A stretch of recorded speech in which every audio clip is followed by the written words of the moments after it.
يا ربي صل على المختار طه البشير واغفر لنا كل زله وامحنا في النظير يا ربي صل على المختار.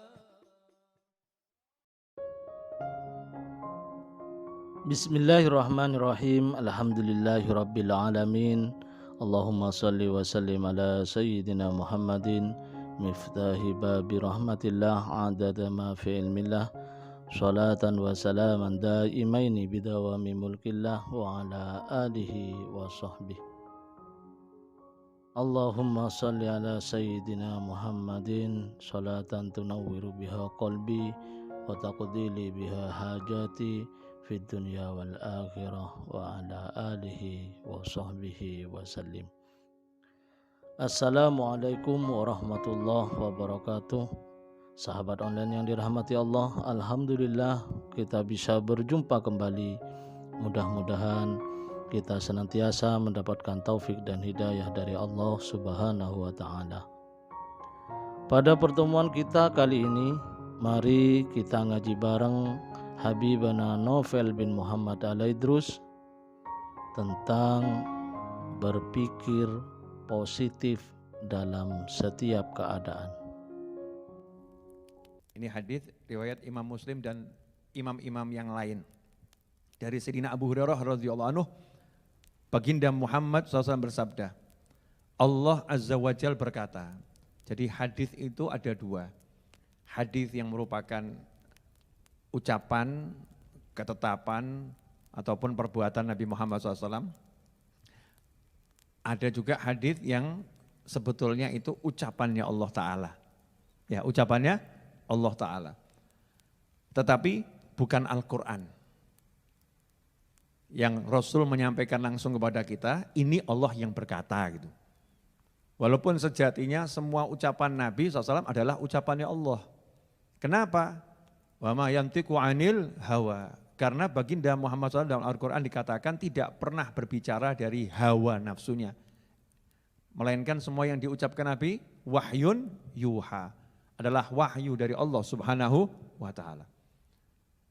Maka hadis yang sebetulnya ucapannya Allah tapi disampaikan Nabi SAW itu disebut hadis qudsi. Nah, ini termasuk hadis qudsi yang diriwayatkan oleh Imam Muslim. Yaqulullah Azza wa Jal. Allah Azza wa Jal berkata, Ana 'inda dhanni 'abdi bi. Aku sesuai prasangka hambaku. Prakata hadisnya seperti ini. Ini penting untuk kita rasakan dulu biar kita bisa paham keseluruhan hadis. Aku sesuai prasangka hambaku terhadap diriku, kata Allah.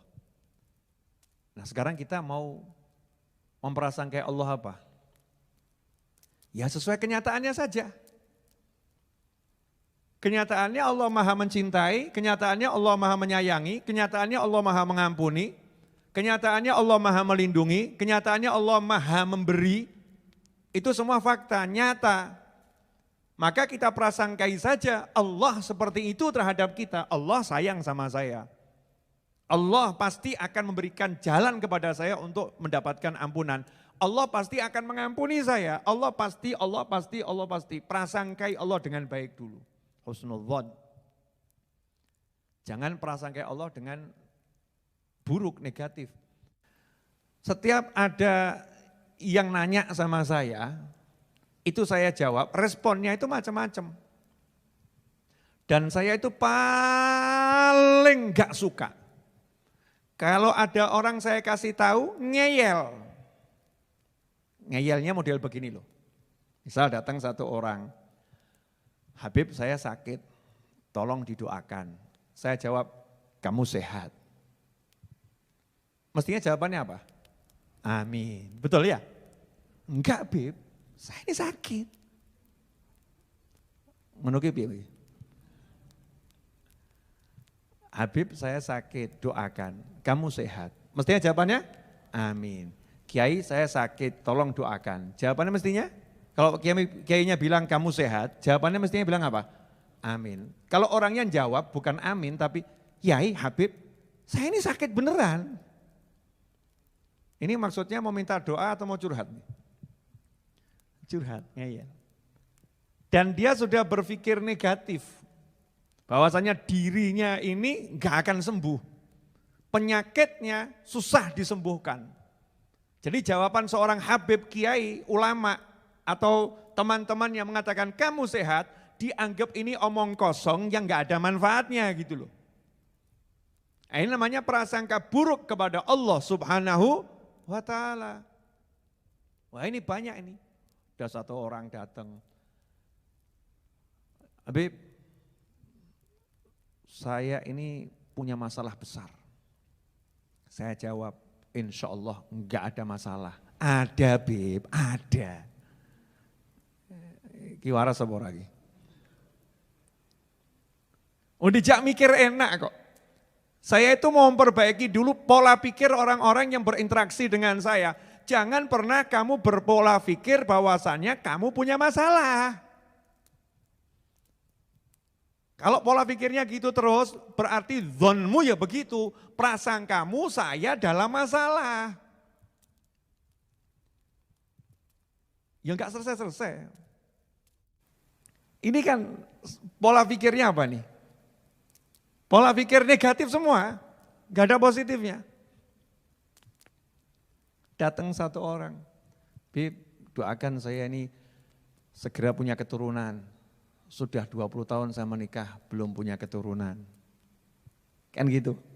Saya jawab, insya Allah kamu datang ke dokter yang satu itu, insya Allah kamu akan diberi keturunan sama Allah Ta'ala. Jawab, Beb, kalau urusan dokter saya udah keliling dunia. Gak ada hasilnya. Duh, kurang ajar toh. Mendahului kersani Gusti Allah, betul kan ya? Mendahului insya Allah. Udah dibilang insya Allah kok mendahului insya Allah. Berarti insya dia. Bukan insya Allah itu. Jika dia mau. Bukan jika Allah mau. Saya udah keliling capek ke dokter. Insya Allah. Mestinya kan amin. Amin, amin Bib. Insya Allah. Di mana alamat dokternya? Kan begitu. Membangun cara berpikir yang positif. Nah ini dalam kehidupan ini banyak teman-teman saya sesama muslim yang pola pikirnya itu nggak bisa positif gitu loh. Kena masalah sedikit hidupnya merasa hancur. Sedikit saja kena sesuatu langsung loyo, merasa nggak mungkin bisa bangkit, nggak mungkin bisa. Ini kan pola pikir yang harus kita rubah. Contoh, Bib, saya pengangguran, pengen punya rumah. Saya jawab, ringan memang saya kok jawab kan ringan, enggak mau yang berat-berat. Punya kompor enggak? Punya Bib. Punya wajan? Punya. Wajan itu bahasa Indonesianya apa? Alat penggorengan. Ya, cawan, ya bukan juga itu. Cawan wadah, bejana. Wajan juga ya? Iya, dari bahasa Jawa di Indonesia kan gitu. Kan asalnya Jawa wajan gitu kan. Wajan. Punya. Minyak punya enggak? Punya. Kira-kira uang 50.000 punya? Punya Bib, alhamdulillah. Ya sudah, ke pasar beli pisang, bawa pulang ke rumah, potong-potong, goreng, kelilingkan satu kota. Insya Allah nanti punya uang banyak. Jawab, Bib, kalau jual pisang goreng kapan sugih Bib? Oh, saya jawab, anak presiden aja jualan pisang. Dan ternyata ya menghasilkan duit, betul kan ya? Masa kamu sombong seperti itu? Dahului kersane Gusti Allah. Ini kan gak beres ini pola pikirnya. Menganggap kalau jualan pisang gak bisa sugih. Padahal itu Noto Suman tuh yang sugih-sugih jualan serabi. Serabi Noto Suman. Di Jogja itu banyak orang sugih gara-gara jual gudeg. Betul ya? Iya. Ada di Indonesia ini banyak orang sugih gara-gara jualan bebek goreng. Bebek goreng, kan gampang toh, bebek digoreng, selesai. Ya disembelih dulu, jangan langsung hidup-hidup digoreng. Ngaco kamu, sembelih dulu. Syar'i, goreng. Kalau pola pikirnya kerjaan ini tidak akan bisa membuat aku kaya, ya wes melarat, sudah miskin sebelum bekerja. Kenapa begitu? Ana 'inda dhanni 'abdi bi. Aku sesuai prasangka hambaku. Lah mikirmu ngono ya ngono. Makanya kalau ketemu orang-orang soleh itu, ini ya, ini mahal nih, rungokno nih, larang. Assalamualaikum, Yai, Habib, Ustadz. Waalaikumsalam warahmatullahi wabarakatuh. Doakan Yai, saya pengen nikah, jodohnya belum ada nih, nggak datang-datang. Yainya jawab, insya Allah besok kamu nikah. Jawab, kok besok toh Yai, tahun ini aja belum tentu kok. Itu jadinya adalah, ya wis, ya itu. Enggak besok, enggak tahun ini. Karena apa? Karena kamu sudah ngomong sendiri kepada Allah Ta'ala, aku prasangkai hari ini aku enggak nikah, besok enggak nikah, tahun ini enggak nikah. Maka Allah mengiyakan, ya wis, selesai. Berarti ucapan ini ngeri atau enggak ngeri nih? Ngeri. Makanya tanya sama teman-teman saya, sama relawan-relawan saya, sama santri-santri saya itu paling marah gitu ya. Kalau ada orang saya suruh bilang enggak bisa. Oh tajak gelut itu. Ya gelut dalam tanda kutip, ya orang gelut tenan mesti kalah aku tua kok ya.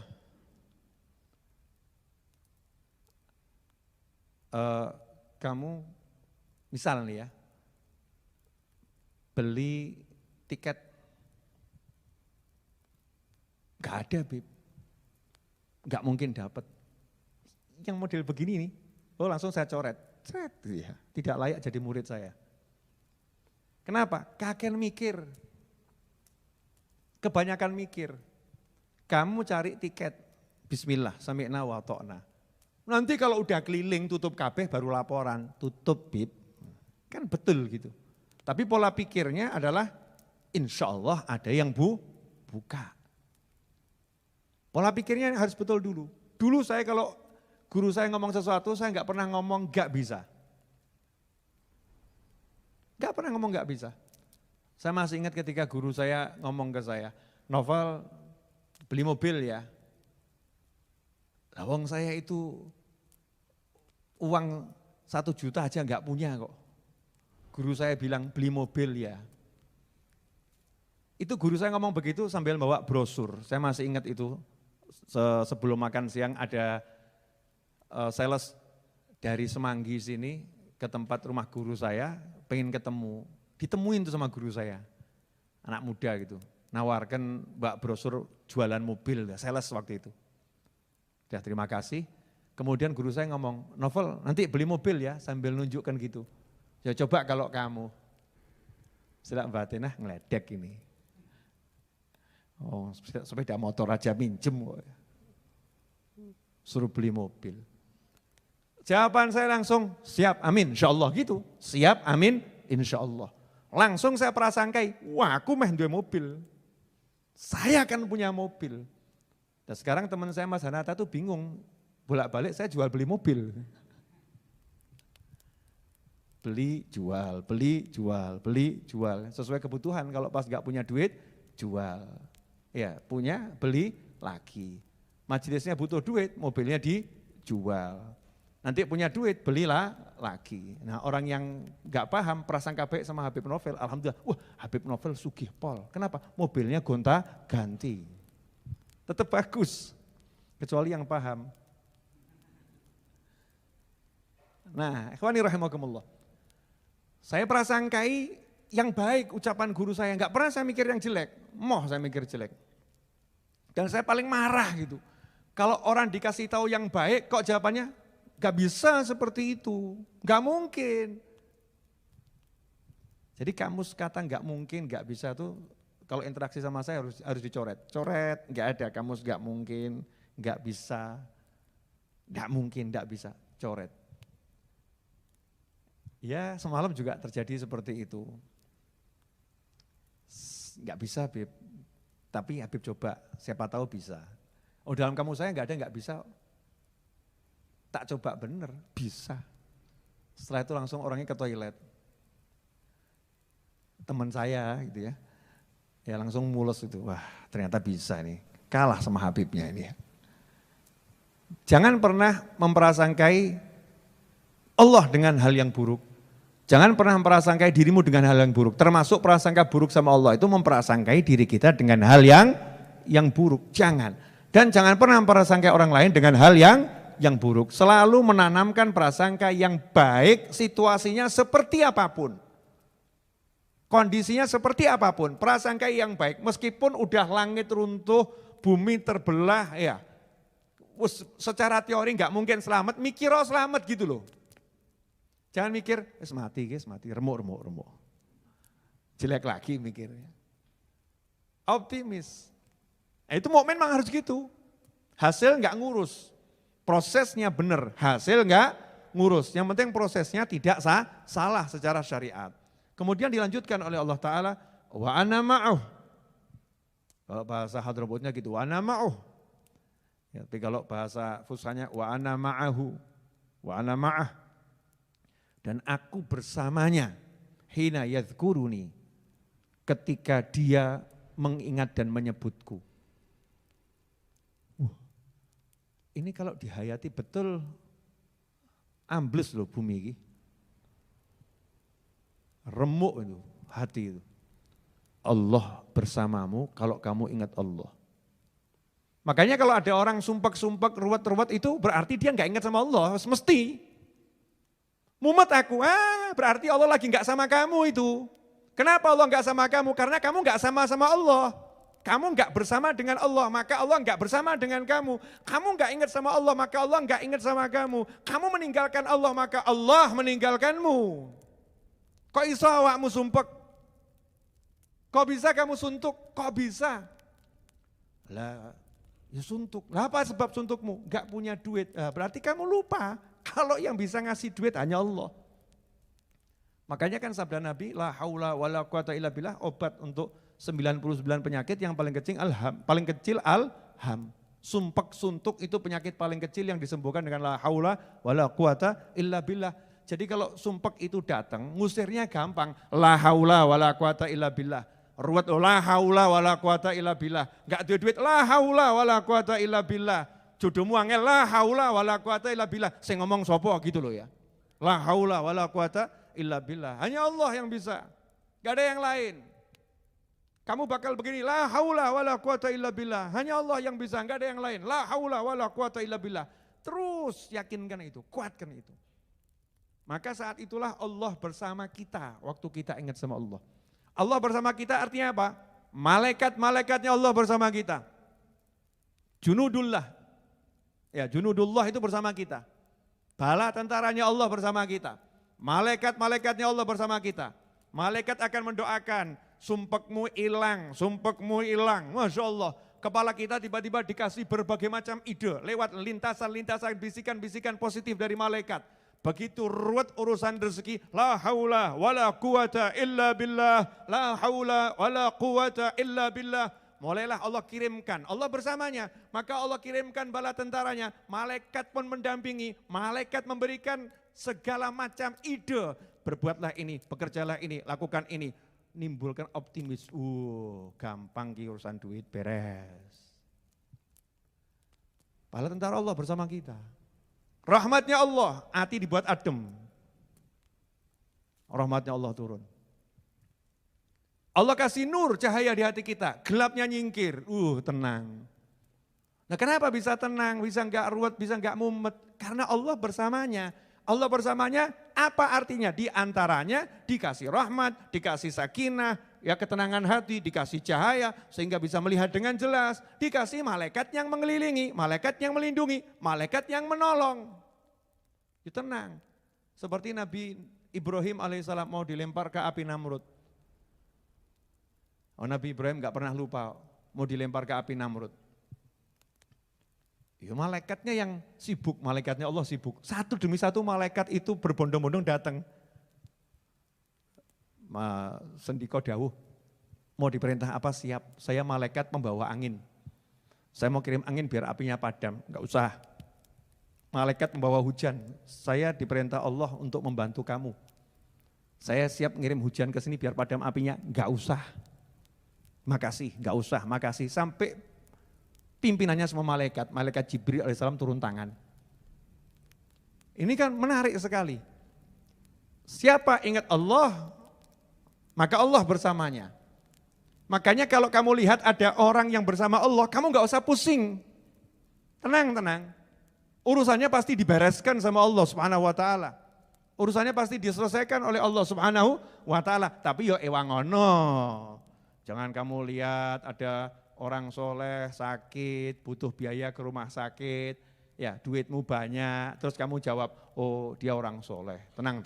Nanti kan dapat rezeki, tapi orang mbak ewangi. Beliau akan dapat rezeki, beliau akan diselesaikan masalahnya oleh Allah Ta'ala. Yang rugi kamu, kok enggak jadi bagian dari bala tentaranya Allah. Enggak jadi bagian dari yang digunakan oleh Allah Ta'ala untuk menolong hamba-hambanya, kan rugi kita. Tapi kalau kita dipakai sama Allah Ta'ala untuk menolong hamba-hambanya, berarti kita orang pilihannya Allah Subhanahu wa Ta'ala.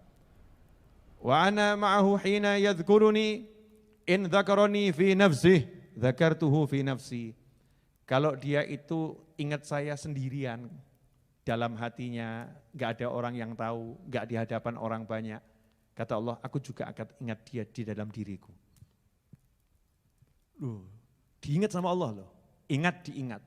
Kalau dia mengingat aku, wa in dzakarani fi malain, kalau dia mengingat aku di hadapan orang banyak, misalnya di pasar, la ilaha illallah wahdahu la syarikalah, lahul mulku walahul hamdu yuhyi wa huwa hayyun la yamut biyadil khair wa huwa ala kulli syai'in qadir.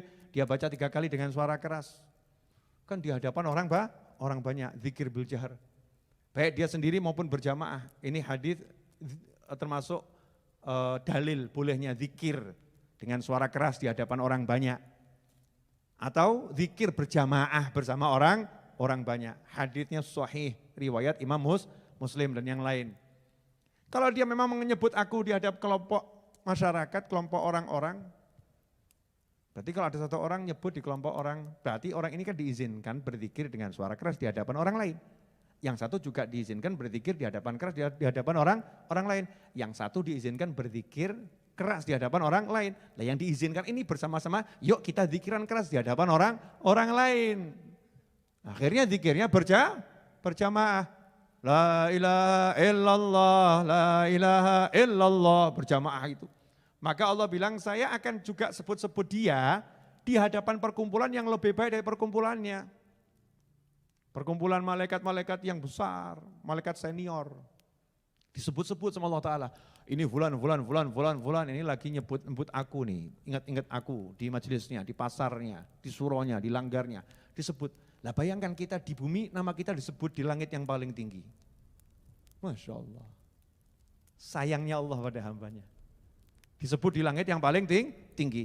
Jadi jasadnya masih di bumi, namanya sudah di langit. Seperti Sayyidina Bilal radhiyallahu anhu, orangnya masih di bumi, iya, tapi ternyata orangnya udah di surga. Udah jalan-jalan di sana. Kemudian lanjutan hadis ini, wa in taqarraba minni shibron, di riwayat yang lain zira'an ilayya, wa in taqarraba minni shibron taqarrabtu ilaihi zira'an, wa in taqarraba ilayya zira'an taqarrabtu minhu ba'an, wa in atani yamshi ataituhu harwalatan.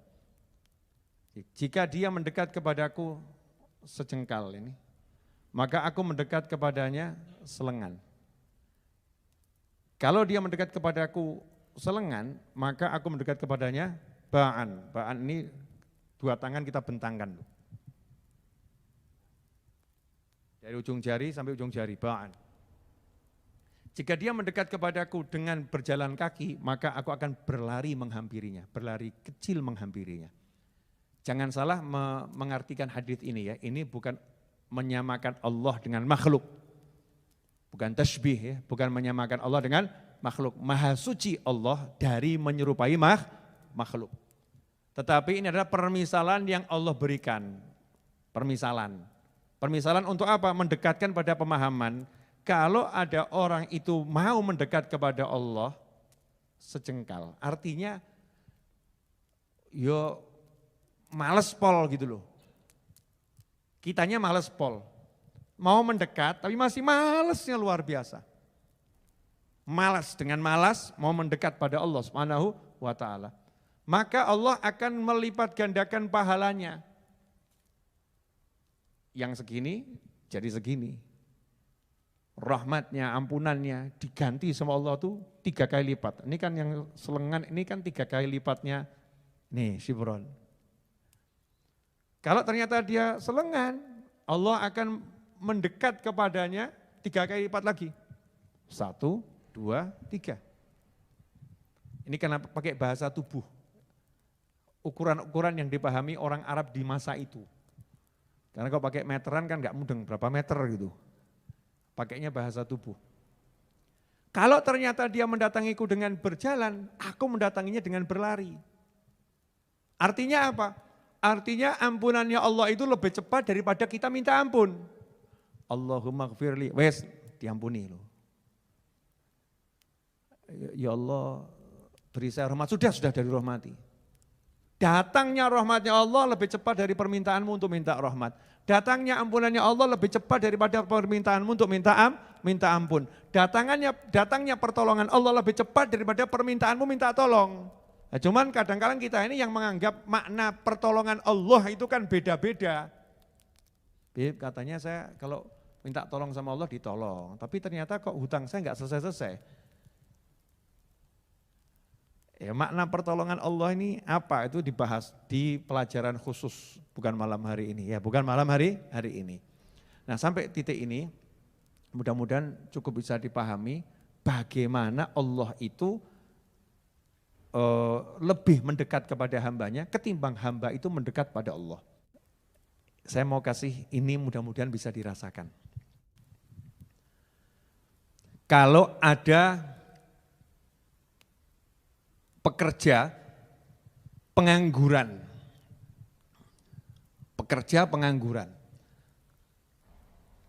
terlilit hutang, dan terancam diceraikan oleh istrinya. Karena istrinya udah nggak kuat hidup dengan seorang suami yang nggak bisa memberi nafkah. Bukan nggak mau ya, tapi nggak bisa memberi nafkah. Terus pekerja tadi mendatangi orang yang terkaya di desanya. Atau di kampungnya atau di kotanya. Nunggu di depan pintu rumahnya, mengetuk pintu rumahnya, sampai ditemuin. Setelah ditemuin, kemudian dia merendahkan diri serendah-rendahnya dan mengatakan, tolong saya siap diangkat jadi apapun, mau bagian kosek-kosek WC siap, bagian bersihkan apapun siap, yang penting saya diberi gaji yang cukup untuk membiayai kehidupan anak istri saya, cukup untuk makan mereka, biar rumah tangga saya selamat, anak istri saya selamat, tolong saya. Saya mau nanya, kalau ada orang yang susah begitu kemudian bersikap seperti itu, wajar atau enggak wajar? Wajar tuh ya? Namanya juga orang butuh. Kalau begitu kan wajar. Tapi kalau kondisinya dibalik, ada orang yang kaya raya, enggak butuh duit, enggak butuh apa-apa, dia yang punya semuanya, terus ngomong ke kita, tolong kamu datang ke rumah saya. Ya, tolong datang ke rumah saya. Kamu ketuk-ketuk saya. Kalau kamu berjalan ke rumah saya akan sambut kamu. Saya akan sambut kamu, saya akan muliakan kamu. Saya mau nanya, berarti orang kaya ini baik atau enggak baik? Sangat baik. Lantas bagaimana dengan Allah Subhanahu wa taala terhadap kita semua, yang mana kita ini fakir, butuh dengan ampunannya Allah taala, kita yang butuh dengan rahmatnya Allah taala, kita yang banyak salah dengan Allah taala, kita yang penuh dosa dengan Allah taala, tapi justru Allah yang manggil kita, ayo minta ampun sama aku, ayo minta sama aku, ayo kesini kamu, aku datangin kamu, kesini pintuku terbuka terus, ayo minta sama aku, ayo minta sama aku. Saya mau nanya, maha baik atau enggak maha baik Allah itu? Maha baik. Makanya itu Allah paling marah kalau ada manusia yang menutup pintunya Allah. Dengan kalimat gak mungkin kamu masuk surga, gak mungkin kamu diampuni Allah, gak mungkin kamu bisa masuk jannah, gak mungkin kamu bisa jadi walinya, gak mungkin kamu, na'udzubillah min dzalik. Lawang Allahnya selalu mengatakan sebaliknya kok. Makanya saya ambil judul malam hari ini, ya, aku mendatanginya, gitu kan ya. Jika dia berjalan, aku mendatanginya berlari, menghampirinya berlari. Untuk memberitahu bahwasannya Allah Ta'ala itu sangat mencintai kita semua. Jazakumullah khairan, mudah-mudahan bermanfaat. Alhamdulillah kita telah menyimak penjelasan dari beliau. Semoga ilmu yang telah kita peroleh ini dari Habibana Novel bin Muhammad Al-Idrus menjadi ilmu yang bermanfaat bagi kita, keluarga dan anak cucu kita. La haula wa la quwata illa billahil aliyil azim. Tiada daya dan upaya kecuali dengan kekuatan Allah yang maha tinggi lagi maha agung. Semoga dengan ini cara berpikir kita berubah, selalu berpikir positif terhadap setiap keadaan, berbenah diri untuk menjadi umat terbaik. Semoga segala hajat kita dikabul oleh Allah Ta'ala dan segala kesusahan kita selalu diberikan jalan keluar oleh Allah Ta'ala. Amin ya Rabbal Alamin. Mari kita bersama-sama membaca sholawat. Allahumma salli ala sayyidina Muhammadin ghina ifaqri wa hayati ruhi wa sururi qalbi wa najati fid dunya wal akhirah wa ala alihi wa sahbihi wa sallim. Wallahu alam bisawab. Semoga ini barokah dan manfaat. Assalamualaikum warahmatullahi taala wabarakatuh.